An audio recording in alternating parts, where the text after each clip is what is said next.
ರಾಮಸೇನಾ registered Karnataka ಮತ್ತು ಮಂಗಳೂರು ಕದ್ರಿ ಯೋಗಿ ಮಠ ಇದರ ಜಂಟಿ ಆಶ್ರಯದಲ್ಲಿ ಗೋಮಾತಾ ಪೂಜನ ಕಾರ್ಯಕ್ರಮ ಮಂಗಳೂರಿನ ಕದ್ರಿ ಜೋಗಿ ಮಠದಲ್ಲಿ ನೆರವೇರಿತು।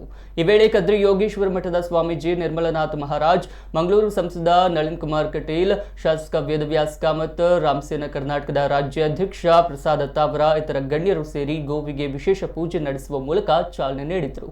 ಕಾರ್ಯಕ್ರಮದಲ್ಲಿ ಬಿಜೆಪಿ ಮುಖಂಡ ರೇಣುಕಾ ಪ್ರಸಾದ್, ಮಂಗಳೂರು ದಕ್ಷಿಣ ಬಿಜೆಪಿ ಮಂಡಳಿ ಅಧ್ಯಕ್ಷ ವಿಜಯಕುಮಾರ್ ಶೆಟ್ಟಿ ಮತ್ತಿತರರು ಉಪಸ್ಥಿತರಿದ್ದರು।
जो गौ पूजा का सुंदर आयोजन रखा है,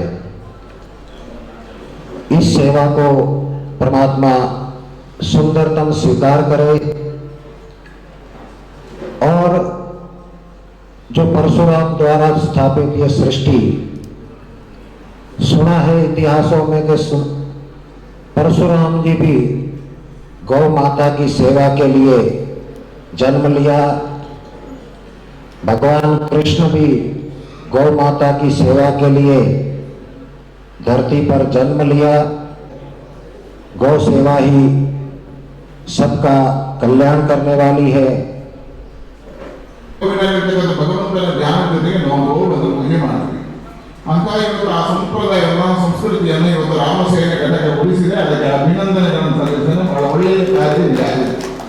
ಈ ವರ್ಷದ ದೀಪಾವಳಿ ವಿಶಿಷ್ಟವಾಗಿರ್ತಕ್ಕಂಥ ದೀಪಾವಳಿ ಕಳೆದ 16 ವರ್ಷಗಳ ಹೋರಾಟಕ್ಕೆ ಯಶಸ್ಸನ್ನು ತಂದುಕೊಟ್ಟಿರ್ತಕ್ಕಂಥ ದೀಪಾವಳಿ ಜನವರಿ 22ನೇ ತಾರೀಕಿಗೆ ಅಯೋಧ್ಯೆಯ ರಾಮ ಮಂದಿರದೊಳಗೆ ರಾಮ ಪ್ರವೇಶ ಆಗತಕ್ಕಂಥ ಕಾಲಘಟ್ಟದಲ್ಲಿ ಇವತ್ತು ದೀಪಾವಳಿ ಆಚರಣೆಯನ್ನು ಮಾಡ್ತಾರೆ। ಕಾಶಿಯಲ್ಲಿ ಕಾರಿಡಾರ್ನ ಹೆಸರಿನಲ್ಲಿ ಕಾರಿಡಾರ್ ನಿರ್ಮಾಣ ಆಗಿ ಕಾಶಿ ಮಂದಿರ ಇವತ್ತು ಜೀರ್ಣೋದ್ಧಾರ ಆಗಿರ್ತಕ್ಕಂಥ ಕಾಲಘಟ್ಟದಲ್ಲಿ ಮಥುರಾದ ಮಹಾಕಾಳೇಶ್ವರ ದೇವಸ್ಥಾನ ಇವತ್ತು ಮಥುರಾದಲ್ಲಿ ಅಭಿವೃದ್ಧಿ ಆಗಿದೆ, ಮಹಾಕಾಳೇಶ್ವರ ದೇವಸ್ಥಾನ ಅಭಿವೃದ್ಧಿ ಆಗಿದೆ। ಇವತ್ತು ಕಾಶ್ಮೀರದಲ್ಲಿ ಶಾರದೆಯ ಮಂದಿರ ನಿರ್ಮಾಣ ಆಗ್ತಾ ಇದೆ, ಗಂಗಾ ಮಾತೆಯ ಪೂಜೆ, ಗಂಗಾ ಆರತಿಯ ಜೊತೆಗೆ ನಡೀತಾ ಇದೆ, ಭಾರತೀಯ ಸಾಂಸ್ಕೃತಿಕ ರಾಷ್ಟ್ರವಾಗಿ ಎದ್ದು ನಿಲ್ತಾ ಇದೆ। ಆ ಕಾಲಘಟ್ಟದಲ್ಲಿ ನಾವು ದೀಪಾವಳಿ ಆಚರಣೆ ಮಾಡ್ತಾ ಇದ್ದೇವೆ। ಹಿಂದೂ ಸಮಾಜ ಸ್ವಾಭಿಮಾನ ಭರಿತವಾಗಿರ್ತಕ್ಕಂಥ ಸಮಾಜವಾಗಿ ಎದ್ದು ನಿಲ್ಲತಕ್ಕಂಥ ಕಾಲಘಟ್ಟದಲ್ಲಿ ನಾವು ದೀಪಾವಳಿಯನ್ನು ಆಚರಣೆ ಈ ಕಾರ್ಯ ಯಶಸ್ಸಾಗಲಿ ಎಂದು ಶುಭ ಆಗಿದೆ। ಯಾಕಂತ ಹೇಳಿದ್ರೆ ಇಲ್ಲಿ ವ್ಯವಸ್ಥೆ ಇಲ್ಲ, ದನವನ್ನ ಹಸುಗಳನ್ನ ಗೋವನ್ನ ಸಾಕ್ಲಿಕ್ಕೆ ವ್ಯವಸ್ಥೆ ಇಲ್ಲ। ಗೋವಿನ ಸಾಮೂಹಿಕ ಪೂಜೆ ಎಲ್ಲರೂ ಮಾಡ್ತಾ ಇದ್ದಾರೆ, ಎಲ್ಲ ಗೋಶಾಲೆಯಲ್ಲಿ ಅಲ್ಲಿ ಎಲ್ಲ ಮಾಡ್ತಾ ಇದ್ದಾರೆ। ಆದರೆ ಪ್ರತಿಯೊಬ್ಬ ಒಂದು ಕುಟುಂಬ ಬಂದು ಇಲ್ಲಿ ಗೋವಿಗೆ ಪೂಜೆ ಮಾಡಬೇಕು, ಆರತಿ ಮಾಡಬೇಕು ಅನ್ನುವಂಥ ವಿಚಾರ ನಮ್ಮ ಸಂಘಟನೆಯಲ್ಲಿ ಒಂದು ಸಣ್ಣ ಸಂಕಲ್ಪವನ್ನು ಮಾಡಿಕೊಂಡು, ಯಾಕಂತ ಹೇಳಿದ್ರೆ ಜಾಗೃತಿ ಮೂಡಿಸುವಂತ ಕೆಲಸ ಮಾತ್ರ ನಮ್ದು, ನಾವೆಲ್ಲವನ್ನು ಮಾಡಲಿಕ್ಕೆ ಸಾಧ್ಯ ಇಲ್ಲ। ಆದರೆ ನಮ್ಮಲ್ಲಿ ಪ್ರತಿಯೊಂದು ಸಂಘಟನೆಗಳು, ಪ್ರತಿಯೊಂದು ಕ್ಲಬ್, ಇನ್ನೊಂದು ಮತ್ತೊಂದು